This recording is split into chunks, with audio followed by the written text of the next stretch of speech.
Janelle Meredith. This is Counting X's with Dr. Janelle Meredith, FlossTube number 4. Today is Friday, July 1st, 2022. Come on into my kitchen. I made us some blueberry scones.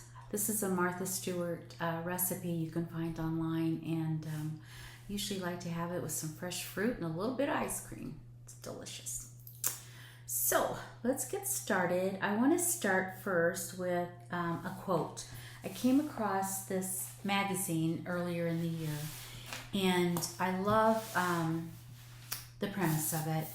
I've seen these before, but I've never purchased one, and I decided that I needed just to do a little bit of investigating where women create and do they talk about cross stitch. And so I bought this one back in January. Didn't see anything about cross stitch. I do see a lot about textiles, artists, painting, all kinds of things. This woman does, it looks like textile work with fabrics and paints. Just beautiful. And then I picked up the second issue it's quarterly. I picked this up this past week.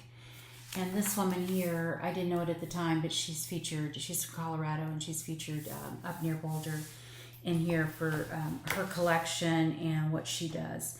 And so here's somebody's craft room with all their fabrics and collection. I think that's her room, this woman from Colorado. And then I found in this, I got to show you guys this beautiful yarns. I don't, look at that. I don't do knitting. They kind of remind me of our overdyed floss that we use. Anyway, just beautiful. I want to buy those just to have them in a bowl in my craft room. So it's inspiring to see, and I think it's great to see that women are celebrated and in our art in whatever medium that we use. But what I want to share with you is their quote in the front of this second issue that kind of resonated with me, and I hope it resonates with you because I think it speaks to us and our art. And so the saying is, what we love transforms us.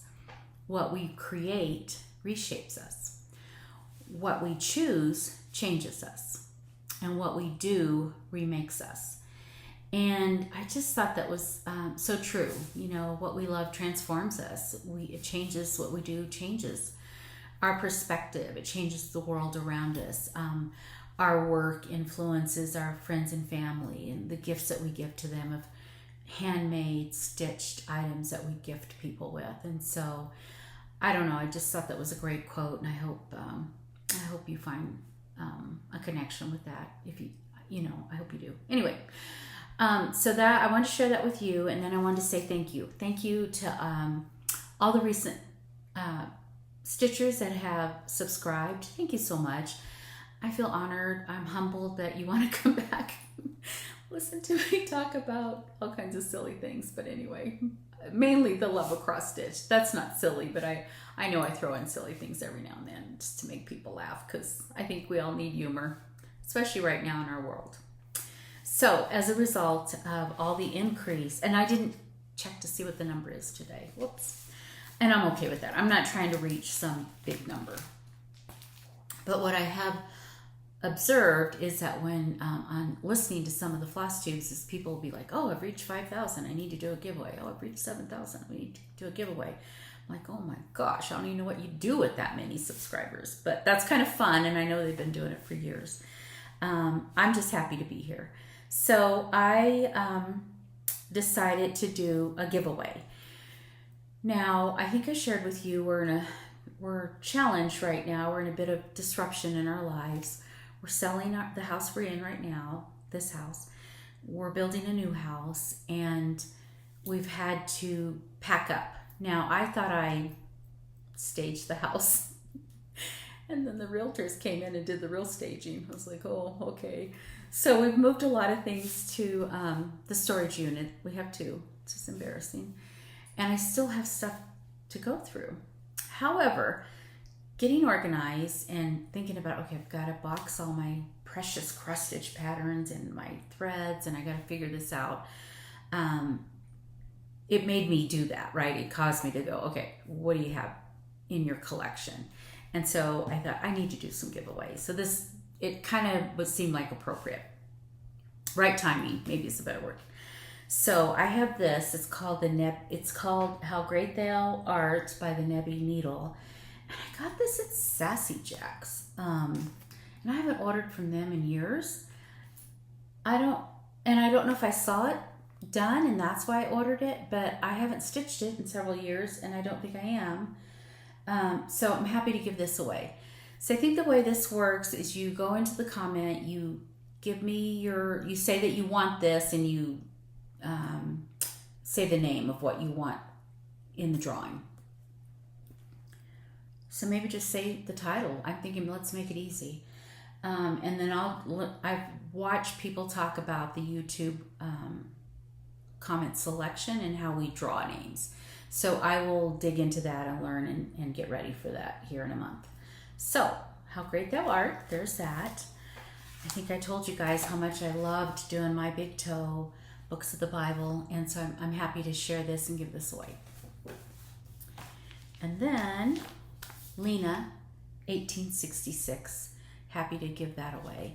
And you'll see behind me, Lina's been reframed, and I'll talk about that in a minute. Cedar Hill Country, the measurement sampler, happy to share that with somebody. Modern Folk Embroidery, Peace to My Friend. I don't know how I ended up with 2, but I sure did. So happy to give that away. And then 1837 Crown Sampler, Plum Street. And again, I ended up with 2. I love this, just love it. So happy to give those away to somebody that wants to have those in your possession. So let me know. And then let's see. Oh, let me think what I want to do here. Let's talk about, oh, I know. In all this organizing, I told you guys that I had never stitched on silk. It's like, I've never stitched on silk. I'm afraid to stitch on silk. So going through all of my collection of cross-stitch books, pattern books, I came across a grouping of Shepherd's Bush. I love Shepherd's Bush, and I still have older kitted, brand new kitted samplers. One is Emmanuel, another one is Queen Bee, and a little heart one. I think it's Mother's Heart. I don't know, I have several. And so this one, it looks like I was working on Road to Bethlehem, Joy to the World. So this is it. I ironed it because it was all squishy. It's adorable. So I'm like, oh yeah, I need to get that out and finish that. Oops, there's the needle. I don't have a needle minder on this. So I'm looking at it. Got my threads. You know, reading here about this little kit. And of course, I don't see that page I'm looking for. Here it is.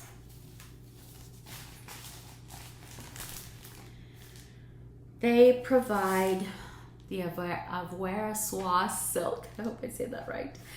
The silk floss. And I was like, oh my goodness, you are so silly. You have stitched with silk.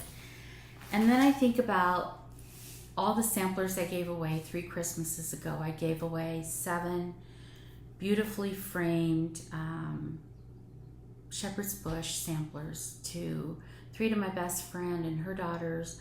I gave each of my sisters one, except for one sister. She got something else. But I gave those away, and they were done on linen with silk, and they have charms and little beads, and they're beautiful. I was feeling very generous. Just wanted to give stuff away. I felt like I had too much and I needed to share. So anyway, I have stitched on silk. I need to just stop saying that and move on. And then in that grouping, I didn't bring it in this room, but I also have a grouping of Bright Needle, beautiful little child samplers, kitted. The store I used to go to in Denver, they put everything in a little brown paper bag and labeled it for you. It was adorable. So it has, so you don't lose it, right? Like this belongs to this kit, this pattern that you bought. So I had DMC, I don't think there was overdyes. It was DMC threads and the linen. So I'm taking that apart and looking at it and just like, oh, I love these. I need to stitch these. Well, in the brown paper bag is Park City Blend Linen 40 count. It's like, oh my gosh, how did I get 40 count? And I'm sure I've said that before when I've taken these out, and that's why I put them away, because I have this aversion to doing 40 count, and I don't know why. And as I thought about it, I think what happened, I think this is the segue. Sorry about the itchy nose. I was self-taught. I never took a class. So I bought leisure arts books. I would buy kits, and I used Ada, 14, 16, 18 Ada. Then later went to 28 count linen. Did that for a long time. Everything was big. It was on linen. Have slowly come to 32 and 36. And so I'm sure when I was in the shops, I was like, oh, I love that model. I want that, just like that. And so, of course, they're not asking me, well, have you ever stitched on 40 count? They assume I have, and they're putting it all together for me. And so that's how I have all these kitted projects with 40 count linen, and I need to do them, and I need to get over that, and I will. I'm ready. I'm like, oh, these are too precious. I need to do them. So that was an aha moment for me to kind of think about, you have done silk. So stop saying you haven't used silk floss. Stop saying, well, I haven't done 40 count that I know of, and I need to move forward with that.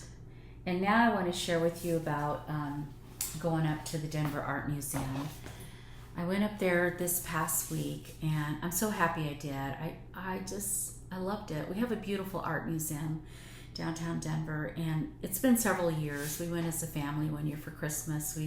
Before the pandemic, we ate out at some fancy restaurant. That was kind of our holiday day trip up in Denver. And so I haven't been in a long time, and I was so glad I went. So right now, an exhibit they have going on among many is Carla Fernandez, Casa de Moda. It's a Mexican fashion manifesto. All I can say is I was stunned. Beautiful, beautiful clothing on the models. I was just like walking around gawking at everything, taking 10 million pictures. And the tour guide was very friendly with me. He was very nice. So I got to the textiles area, and they have all kinds of textiles. And what I was looking for specifically was antique Mexican samplers. So I came to this room, and there's a big cabinet. And so you pull open the drawer, and lying in the drawer is the sampler. Precious, small. I'm sure it's probably 56 count. I'm like, oh, good Lord, these are tiny. And the colors, rich, vibrant, beautiful colors. And so, it's covered with glass, right? You can't touch it. You can just see it. You can take pictures. And so I'm like opening every drawer, taking pictures, and just left there feeling so inspired.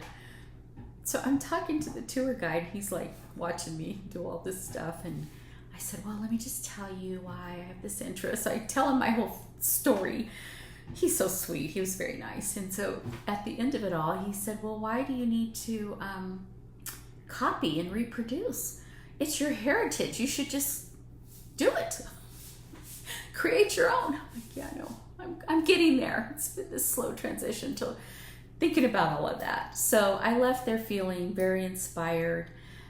Came home and just downloaded all the pictures on the computer. They're beautiful. And so what I would say to you is you can go to the Denver Art Museum website. If you type in textiles in the search bar, this exhibit will pop up, Casa de Moda by Carla Fernandez. And then also in there will be all these antique Mexican samplers that are just gorgeous. So I think I told you before, I've bought this grid paper, this book where you can X out and kind of start to do designs. And I got the new computer for Mother's Day, and I'll get Max Stitch on here. And then I felt like I needed some more resources. And so I got Brenda Key's. This one is the Ultimate Sampler Motifs and Source Book. This one is Alphabet Motifs and Borders.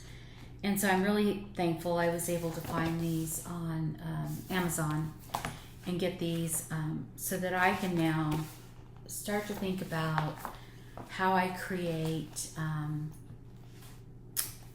well, the first thing I want to create is a sampler that honors my grandparents and the life they lived. And what I was able to enjoy was this big farm that they lived on, their homestead. Now, about a week ago, my sister sent us a document. It's going to be a book, I think, at some point. But in the background, she's on this other journey of collecting stories about my dad's childhood from his siblings.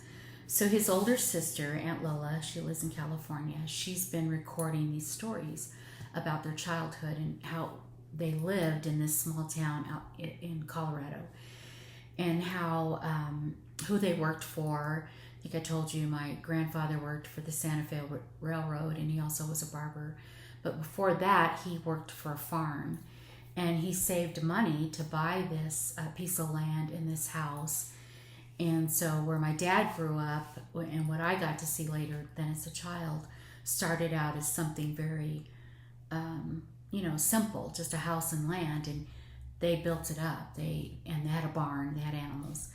And so all the fruit trees and the vegetables and the fruits and strawberry patch and the beautiful rose garden in front of the house. These stories of my grandparents. And in that, my aunt talks about how my grandmother and her sister, my Aunt Jenny, did embroidery work. And I'm like, well, where is it? I need it. I want it. So anyway, we don't know where it is. I do know where one piece is. But anyway, she says she wasn't interested in that whole embroidery work. She wasn't doing it. So it's kind of cute to see, right, what we have interest in. So out of this, I did find out that a cousin of mine, from another cousin, my grandmother had embroidered this little tea towel. And it's a motif of a basket of flowers. And so she sent me a picture of it, and I have that. And I'm hoping to get the actual tea towel. She'll give it to me. And so I'm really excited about that. And so I just right now feel like, okay, I have the resources and the tools to do this, to create a sampler, a montage honoring my grandparents. And then from there, I want to do some band samplers, and just do some of my own. I will tell you, I've been very inspired by Jan Hicks. She had her YouTube video, her FlossTube, about StitchCon, and she had a booth, or was it a trunk show? Anyway, she was there with all of her designs, and she does beautiful things. And so I taken some inspiration from her, and I'm like, okay, I can do this, and this will be fun to do. And it's a journey. I don't have to do it all overnight. And right now, with everything going on, I'm just gonna put everything on pause. I'll probably start maybe drawing up some things that I want on this montage, this sampler recording of my family, my grandparents specifically, and my dad. And probably do that over Christmas, because right now I don't feel like I can just focus. And I feel like I'm out of rhythm right now with my stitching, even because of all the, being out of the house and packing and working on all of that. So I'll show you my WIPS. So anyway, I just wanted to update you that, and I sure hope you go to the Denver Art Museum and take a look at that. So I also want to say thank you to those people, to the stitchers out there who have said, we need to put bias tape on our hoops. I did find this cute little hoop at Hobby Lobby, and then I put the bias on the inner one, and it's kind of nice. It's kind of fun to have something like sitting there pretty while you're stitching. So I worked on Peaceful Kingdom. When the Queen is happy, there is peace in the kingdom. Little Robin Designs. And so I think when I had it before, I may have just had here the top part. So I've been able to add some of the words. And this is 36 count vintage country mocha with Evertoe, Leo and Roxy Falu red. I just love that red. So pretty. And then I've been able to work on Better to Dwell, My Big Toe. I love this one. I just sure do. I love it. So I think before I maybe had 2 borders, and now I've added 3 more. So very pretty. I'm happy to be working on these 2. The Russian alphabet sampler, I have not worked on that. I have it sitting in the my pretty project bag from Susie Hollis, and so I haven't even worked on it, so it's kind of funny. And then I jumped into some new starts. I guess in going through all my stuff, I started thinking about what I wanted to work on, and really it's some of the things I've been talking about in my past videos. So I told you I was on this journey for the Modern Folk Embroidery Stitch Along 2021, not the 2022. And I think I told you I couldn't join. I just was so busy with work, and I was afraid I would never keep up. And so I have it. Oh, let me get this. Here we go. So here's the pattern. It's not in color. And I loved going to that Instagram site and seeing everyone's choice of colors. And I think I've shared before, that's where my inspiration came from, was going to that page and seeing Kansas City girl living in a Colorado world, her choice. So let me see if I get this up high. See that? Isn't that pretty? That blue and green. So I told you I was waiting for to find the silks. I was, all about doing it kind of like she did it. So I went up to the stitch shop, and they didn't have the silks I wanted. And I told you I wasn't feeling it. I had bought that Caravan tan. That's what she had used from Fortnite Fabrics. So I took that up to the stitch shop. Wasn't feeling it. They didn't have the Valdani threads, the color she used. So I went with these colors. Not pretty. This is wrought iron and lily pad. And then this is, I have it right here, Edinburgh soft ivory. Hold, let me just grab that. 36 count. Now she could not, the piece that she had didn't give you 3 inches all the way around. And I was okay with that. I said, that's fine, I can go with 2 inches. And, or she would have had to cut me a really big piece, I think. I don't remember. But anyway, it was fine. And so I took this soft ivory and I dipped it in coffee twice and ironed it. And so I really like, keep putting this up and down, this softer color, the softer palette, this look to it. So I'm very excited. I started, as you can see, I'm starting it in the evenings, doing a little bit on that. Still trying to do my rotations. And then the Adam and Eve, I told you I wanted to keep a Adam and Eve in the rotation since I had finished With Thy Needle and Thread, Adam and Eve by Brenda, which is framed. It's up here in a cubby. So I took this, the Caravan tan, and I pulled these colors.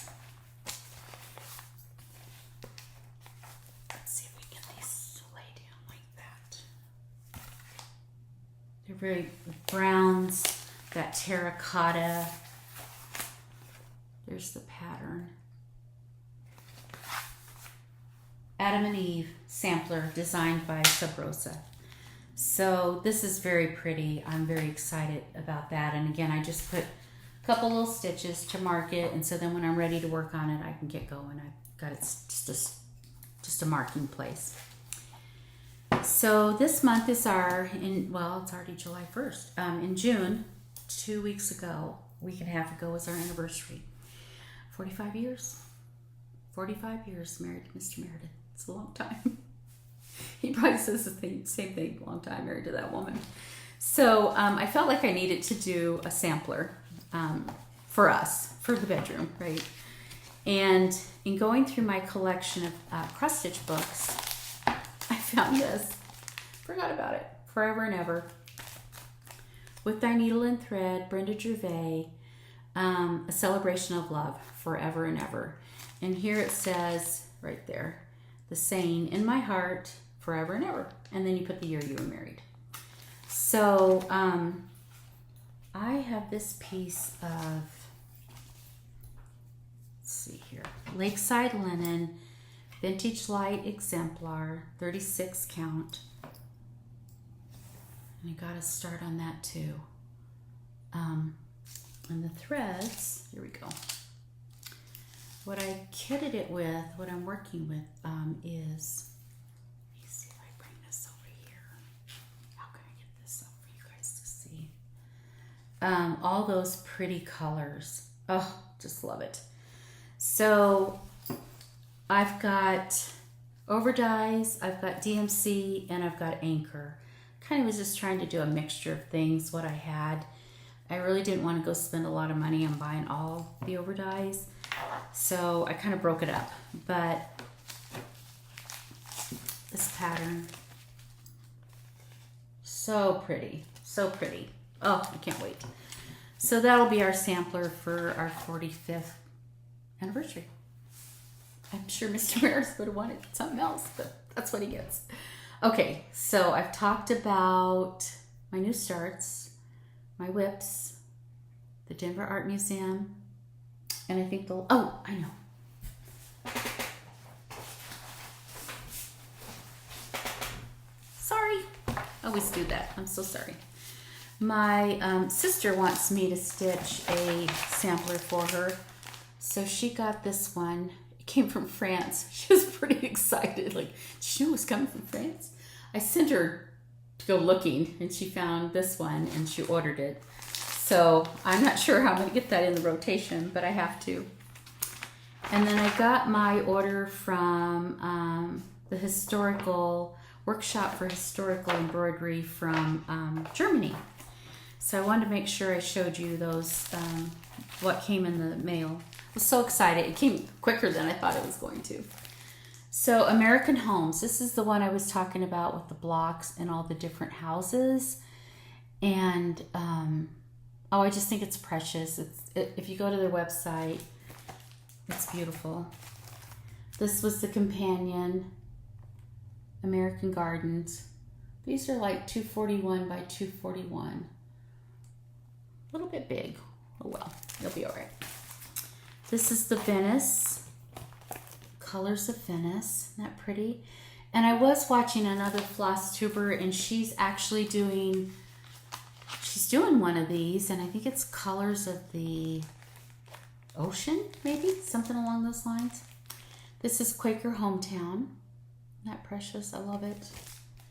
And then, of course, I told you about this one, Compassion. This was pretty big, but I like the saying in it. The well-taught philosophic mind to all compassion gives, casts round the world an equal eye, and feels for each that lives. Oh, just beautiful. So that'll be fun to put those in for next year, because I sure got plenty to do right now. So the last thing I want to share with you is some antiques that I found in recently. So I'm going to insert pictures rather than trying to hold these frame pieces up. So Lina, I was very determined to use that antique gold frame for Lina. And you guys were so sweet. Several people said, well, have you stretched it? Or go over to Kim, ContentedStitcher, and see how to resize that frame. You guys are being so helpful. And I was like, oh, I don't really want to resize it because the way the frame was, it had this middle piece that was decorative piece in the middle of the frame. So I just thought, this does not look good. You need to stop trying to say this works and it looks silly. So I took it up to Lloyd's in Fort Collins, and they framed it for me. So I'm going to insert a picture here that you'll see better of it and not the glare. So Lina, 1866, just love it. I'm so happy, and I'm happy that I had it reframed and it looks perfect. Then I, a couple weeks before our anniversary, I'm just using that as a date, but because I think it's interesting how it happened. But behind me is an antique marriage certificate, and I'm going to insert a picture here so you have a better look. So I was on Craigslist, just kind of checking like I do, go down the rabbit hole all the time. And this listing for the marriage certificate popped up, and I was like, oh, let me look at that. So I reached out to the gentleman. He came down on the price because there's a crease in the middle. And when I took it apart at Michael's, what you could see was, he said it wasn't torn, and I believed him, and it was framed, and he wouldn't be able to tell unless he framed it himself. And it didn't sound like he framed it himself. It just sounded like he purchased it. Here, I'll come this way so you can see it. And then we'll insert a picture too. So he came down on the price, and then I took it up to Michael's. And as I was looking at what I wanted to frame it in, I was like, oh my gosh, this gold frame is perfect. And we put a mat around it just because the marriage certificate isn't exactly 16 by 20. So it has the saying, for better, for worse. How's it go? I said that about myself. Anyway, the marriage vow, it has some scripture on it. And then in this marriage certificate, it's from 1897. It actually has the names of the couple, the pastor, their witnesses, where they lived in Colorado.